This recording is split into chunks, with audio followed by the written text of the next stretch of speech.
আমি আসলে চুপ করে বসে থাকতে পারি না। মানে বসে থাকলেই মনে হয় কী করি কী করি কী করি। তো বসে থাকতে থাকতে হঠাৎ করে মনে হলো একটা ফোন কভার বানানো যাক। ইনস্টাগ্রামে এরকম প্রচুর ভিডিও দেখেছি। তো ইনস্টাগ্রাম থেকে ইন্সপায়ার হয়েই আমি ফোন কভারটা বানাতে বসলাম। আমি এখানে ফোন কভারটা ওই ওয়াটার কালার পেন্সিল ইউজ করছিলাম, যেটা পেন্সিল রং করার পরে ওই তুলির সাহায্যে স্মাচ করা যায়।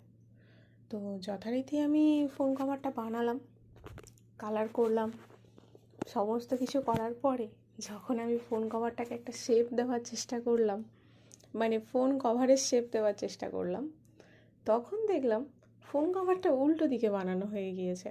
মানে যেদিকে ক্যামেরা থাকবে তার উল্টো দিকে বানানো হয়ে গিয়েছে। কিন্তু কী আর করা যায়, অগত্যা ফোন কভারটাকে কেটে জোগাড় ব্যবস্থা করে লাগালাম ফোনের মধ্যে। তো জিনিসটা এরকম দেখতে লাগছে। তোমাদের কীরকম লাগলো জানিও।